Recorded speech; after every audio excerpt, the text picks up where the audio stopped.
Hi everyone, welcome to the SolarWinds Deep Dive. My name is Mor Levi and I'm the VP of Global Security Practices at Cybereason. I started my career at the Israeli military, and after that I worked for both private sector companies in Israel as well as one of the big four companies. And now I'm here in the US working for Cybereason. So for today, I wanted to share with you, for today's agenda, I want to share with you the high-level attack overview, a deep dive into the attacker's sophistication level, as well as the challenges for detecting such an attack and responding to such an attack, but also some recommended mitigations that we can offer from the insights that we've observed. So before getting into all of the details, I want to zoom out and to talk about, first of all, what's all the fuss about? Like what's going on and why was this in the news all over the place and in large media outlets? So let's start at the beginning. SolarWinds is the name of a tech company that provides IT solutions. During December 8th, 2020, the security firm FireEye has published a blog that in that blog, they actually revealed that they were under attack and some of their software, some of their red team tools have been stolen. A few days later, FireEye publishes another blog in which they say that they have uncovered a large-scale campaign against multiple US companies and entities. And today we know to say that we're talking about around 18,000 companies, entities, and organizations. And the attack itself has started as early as March 2020. FireEye concluded that one of the main attack vectors was via supply chain. And the source for the attack, basically the launch pad for the attackers, was from SolarWinds company and specifically its Orion product. Now, multiple reports and government agencies attribute that attack to UNC 2452, and it's also known as SolarGate, Stellar Practical, Dark Halo, and probably some other names that will come up by the time that you'll see this. But according to MITRE, UNC 2452 is a suspected Russian state-sponsored threat actor. And this group is also suspected of a compromise of at least one think tank by late 2019. So just to summarize a little bit of the information that we've gathered here, we're talking about a large-scale attack. The access to many companies was through one IT vendor, software vendor, which is SolarWinds. And the extent of the attack is so significant, and the time and duration, it goes back to March 2020. And basically, the people behind the attack are attributed with the Russian government and Russian agencies. So let's talk about for a second about supply chain attacks and what it means. Supply chain attack usually refers to when a third party that your organization is working with, and it could be a software third party, it could be a service third party, and in some cases it could even be a physical person that works for a third party that is being compromised, and through that third party, an attacker can gain access to your environment. It's not the first time that we're seeing something like that. But in the past 5 years, there were several significant supply chain attacks, and the most notable of them were the Megacert supply chain attack, as well as the NotPetya and Sandworm, and of course, quite recently, the SolarWinds attack that is attributed to UNC 2452. Now, let's talk about the attack flow specifically for SolarWinds, and let's talk about how the attackers actually gained access to the network and how they got from SolarWinds to the other organizations and other companies' networks. So if we look on the MITRE attack framework, we can see that there were several phases from the initial access to compromised user and endpoint, the execution phase, as well as the reconnaissance and lateral movement. But in a supply chain attack, all of those phases are actually divided into two. There is the initial third party that is being accessed, and then there is the target company or the organization that the attackers wanted to gain access to that is being accessed through that third party. So let's talk about SolarWinds. In the SolarWinds case, the threat actors were able to breach the company. We don't know how yet. Wasn't published. I guess this is still a confidential information. But all we know is that SolarWinds as a company was breached. And we know also that the ones behind that breach are probably UNC 2452. And the attackers were able to get access to the Orion build servers. Now let's talk for a second about the process where a software company is creating its software and eventually providing it to the customer. So in that process, there are software engineers that are committing or basically putting all of the code that they have developed in a code repository. Some companies leverage GitLab, some other companies leverage GitHub, and other companies has their own code repository hosted on-prem in their network. And once the developers have committed the code, there are build servers that are packaging that code, that software, in a way that it can be delivered to the end customer. So basically, by understanding that this is how software engineering and software companies are working, the attackers were basically using that mechanism as a means to access all of the customer base of SolarWinds company, which, as we said, it's a very large customer base of 18,000 companies. So the attackers basically gained access to the Orion build servers. Now, on those build servers, the attackers deployed a malware that is called Sunpost. And this malware is very specific and has a very specific functionality that its sole purpose is to intercept the build requests that are currently happening on the build server and to look for build requests for the Orion product. And basically, whenever there is a build for the Orion product, the Sunpost malware is injecting the Sunburst backdoor into the Orion build and basically packaging the legitimate software with a backdoor during the build process. Now, this is huge. This is really something that is unprecedented and we never seen before. First of all, from the specific functionality of the malware. For example, if there is a build of a different product by SolarWinds, it would not inject the Sunburst backdoor. And this is very interesting. Now, the Orion product is an IT tool. So it's being deployed on the customers, the company's machines and servers. And by that, the attackers are actually being able to dramatically explore the customer network, disguising basically with the legitimate software. Now let's talk about what's going to happen once this packaged agent is being delivered to the customer. So first of all, this is what's going on at the customer environment, the SolarWinds Orion product customer environment. They're getting a software update, and this is delivered via a patch for the Orion product or a software update, or for example, a new customer that is getting the sensor to deploy it, and they have no idea what's in it, right?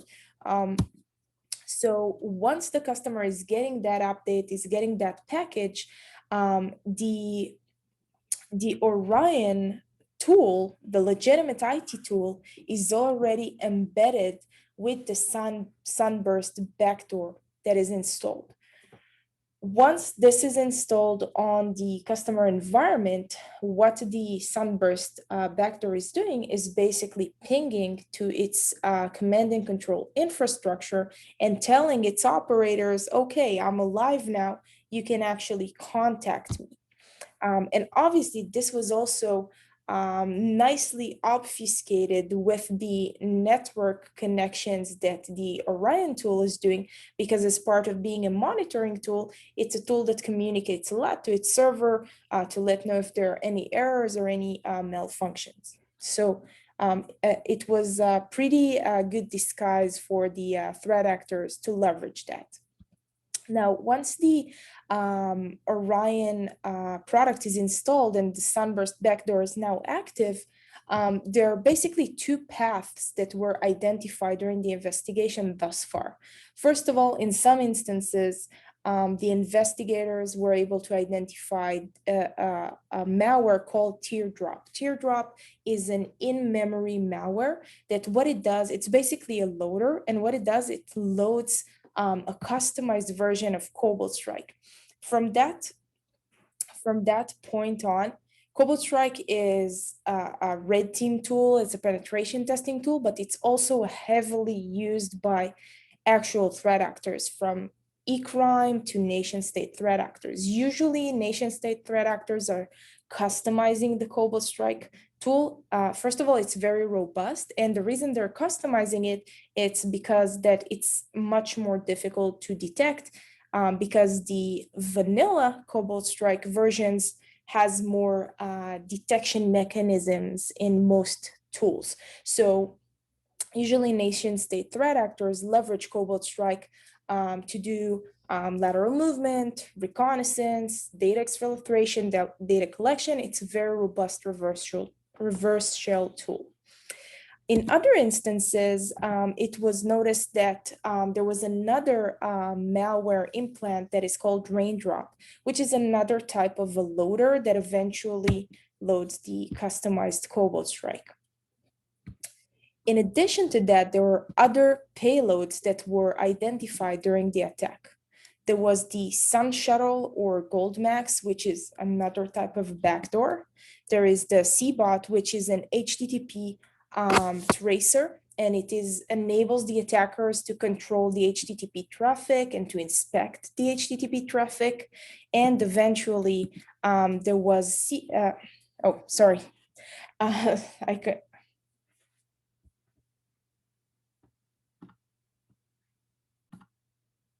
So there was CBOT, which is actually a persistence and a downloader type of a malware. It's a multi-purpose malware. And then there was Goldfinder, which is an Goldfinder. It's the HTTP tracer that is able to control the traffic. But the interesting thing is that all those three malware or tools have been used as a secondary attack, a second wave of attack. So usually the way this would go is that there is the Sunburst that deploys Teardrop or Raindrop, and then Cobalt Strike. And then in the second wave, when the attackers want to come in again to the customer environment, they would leverage those other tools. And all of that basically enabled the attackers to remain very stealthy and low-key and under the radar. Now, the last tool that I would want to just mention very quickly is Supernova. Supernova has also been published as a tool that's being used as part of this attack. But after reviewing and doing a more thorough investigation during the past few months, it was identified that Supernova is not related to the supply chain attack. Supernova specifically is a .NET web shell that some attackers leverage that as part of a vulnerability in the Orion web UI, web user interface. So basically Supernova is a .NET web shell, and it is not related to the supply chain attack. So I just wanted to mention it here because it came up in many publications, but it's not related to the supply chain attack, and not necessarily an activity or campaign that has been done by the same threat actors. So I'll just leave it here, and we won't mention Supernova in the context of the supply chain furthermore. And just to summarize all of the observed malware types that we've discussed. So There is the Sunpost malware that was built and tailored specifically to the SolarWinds Orion product and to the SolarWinds environment. And then there is Sunburst, which is a backdoor that is crafted to be injected to the Orion builds. And then there is Teardrop, Raindrop, and Gold Max, which are all different types of loaders and backdoors, and Gold Finder and CBOT, which is Gold Finder is the reconnaissance tool and a HTTP network tracer, and CBOT is a multi-purpose type of malware. So now that we have a better understanding of the attack and the attack flow, I wanted us to talk about the victims. Who are the victims behind this attack? So this is a pretty global operation, even though the main focus was around US and EU based entities. At least that's what we know so far. It's important to unveil a little bit the organizations behind the organizations that's been the victims of this attack. So as far as we know, some of the potential victims or the victims that were identified, one of them is a 3-letter US agency, a US military contractor, aviation and aerospace manufacturers, airport systems, dozens of financial institutions, police network, European automotive manufacturers, IT security vendors, we'll talk about them in a second, 5, and one of them is SolarWinds, global IT manufacturers, auditing and consulting firms, the big companies that we're all familiar with, public health departments. And just to summarize that, according to CISA, the SolarWinds hack has impacted federal, state, and local governments, as well as critical infrastructure entities and private sector organizations.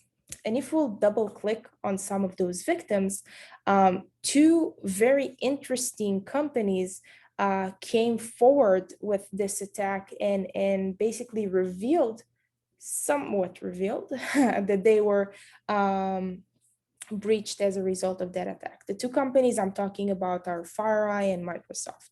So FireEye reported that as a result of this attack, the red team tools has been stolen. And the motive to steal those red team tools is not really clear, because when we'll talk about the attackers and their motive, it's not necessarily the tools that they were after, because it seems like those attackers, they do not lack the capabilities or tools in their arsenal.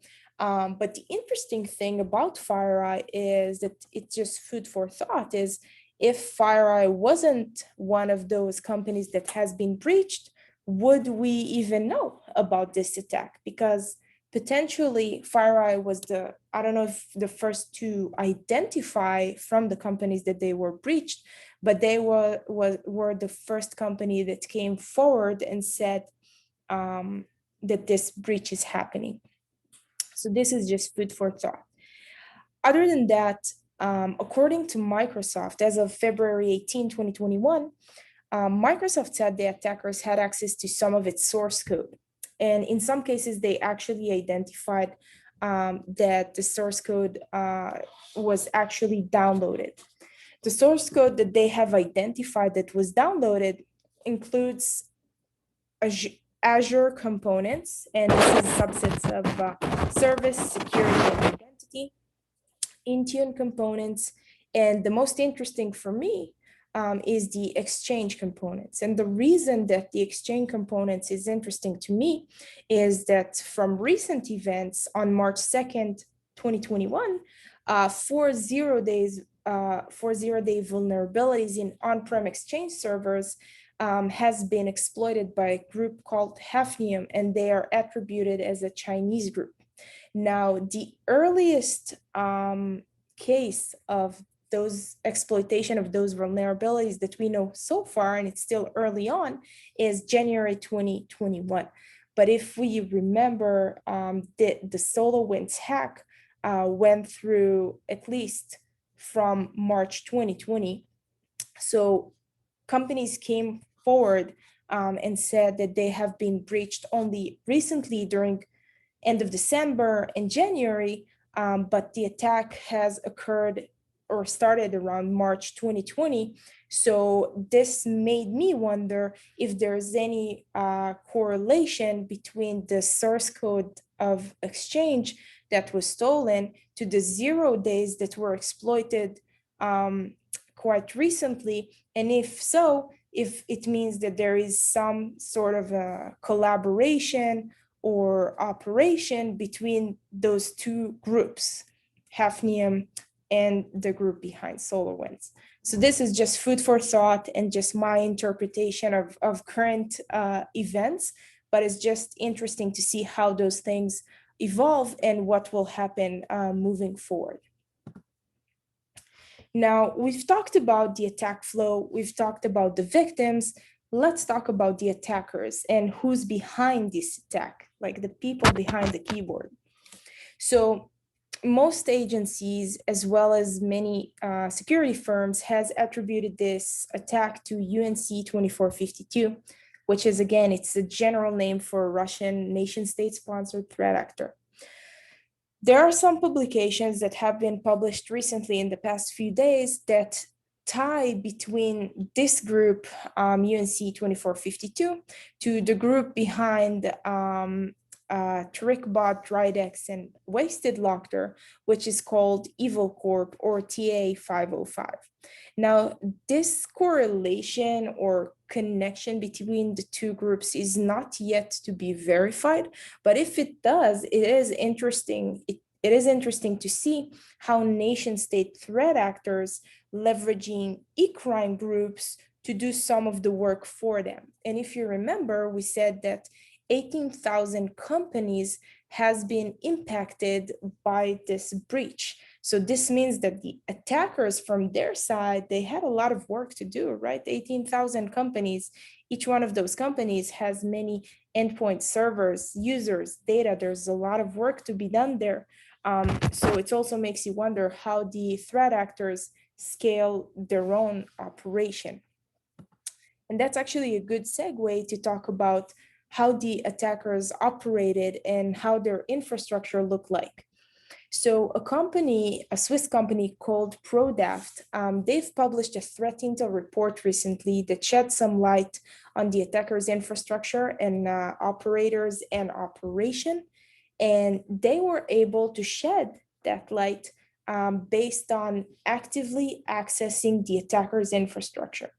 What it means is that this company has attacked the attacker's infrastructure, their C2 servers, the command and control servers, and they were able to collect some really interesting information, and that's what they found. First of all, they found that the attackers included multiple teams and they were working in shifts. Usually their time of work or time of operation ranged from 8 a.m. until 8 p.m. UTC. And they mainly operated during weekdays, Monday to Friday, and not so much during the weekend, but they had some operation, but a leaner operation. In addition to that, on those attackers' servers, this company claims that they were able to find notes written in English and Russian, and also some words that the attackers leveraged, like urban slang type of a language. They also claim to find advanced and custom post-exploitation tools, like a lot of tools in the arsenal, very customized tools that they haven't been seen before. And they also found out that the attackers executed their tools on their victims or SolarWinds customers' production environments in order to see if those tools are being identified by antiviruses or EDR platforms. And this is really interesting because it also a bit of a risk from the attacker's perspective, because if those tools were identified by one of those AVs or EDRs, it could have been a really big red flag that potentially could expose some of their operation. So this is also an interesting approach to see how the attackers play the game. The last thing that is also interesting, and this talks about the scalability of how the attackers cope with this type of attack, is that the researchers found that the attackers were routing specific companies and specific victims to specific threat groups, attack groups, based on the command and control addresses. So for example, there is a team that their expertise is around critical infrastructure. There is a team that their expertise is around financial institutions. Another one is for government agencies. So based on the command and control server that those companies has communicated to, it will route the access or the call for action for the right team that has the expertise. And this is also very interesting and also shed some light on how the attackers operate, as well as how they scale their operation. And if we'll talk about the attacker's motive, so we said scalability and we talked about the scale that is huge. So when you need to have scalability, you need to have prioritization, and that's what the attackers did. The researchers were able to find that the attackers had a high priority for companies and entities with critical infrastructure. And this is also interesting when you think about NotPetya and what happened with Ukraine during 2017, and makes you wonder if what happened in 2017 was just like testing some tools and exploring the ground before the bigger bang, or what's happening right now. It's another experiment to see to what extent things can go. And it makes me wonder, at least, what's going to be the next level of this, war games, mind games. The next thing is that most organizations that were identified as breached were mainly US and EU-based entities and organizations. So we also talked about that. But also it's important to mention that those were not necessarily the only organizations, or that the group not necessarily targets only the US and EU-based entities, and they can also target or operate against other regions in the world. But in this case, that's what was observed. And finally, many of the attackers' tools indicated that their goals were to perform reconnaissance and data exfiltration. And what it means to me is that the attackers wanted to collect as much intelligence and information that they can during this operation, which will enable them potentially to do other wave of attacks or to plan their next move by gathering all that information, which obviously included both network segments, network mapping, users, tools, as well as potentially some confidential data for each one of the companies or the victims that they were after. So now let's transition a little bit to talk about the challenges of this event, of this huge incident and campaign. So from a detection perspective, I mentioned earlier that Sunpost is a backdoor that was designed to function solely within SolarWinds Orion platform software build environment. So very specific, a small subset of servers, and it means that it's very rare, or it was very rare to come across that malware, let alone to detect it, because its behavior is so stealthy. In addition to that, the way Sunpost is executed is a way that is very similar to other processes or other functionalities that are happening on a build server. So Sunpost was executed in a very specific circumstances when there was a build on the build server for the Orion product. If it's not the Orion product, it won't run. And then in addition to that, Sunburst, which is the backdoor that was injected by Sunpost, when it's being injected, it was stored, double quotes, of course, on a temporary file during compilation on the build server. And this is a very typical behavior because there are other files that while they're being compiled, they're being stored as a temporary file. So this is also not a very out of the ordinary type of behavior that you would expect to see. And as mentioned, all of this only happened within the SolarWinds IT network. So it has very limited telemetry around it. And also from a security perspective, even internal security perspective, you need to think about those scenarios in order to even be able to identify them or collect the right data in order to identify that or respond to that in the future.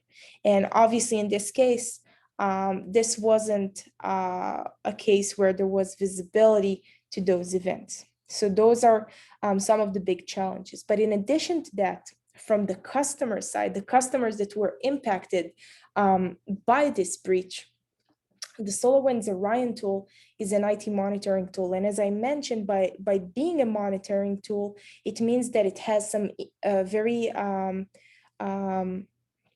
invasive capabilities. It collects information, it communicates over the network.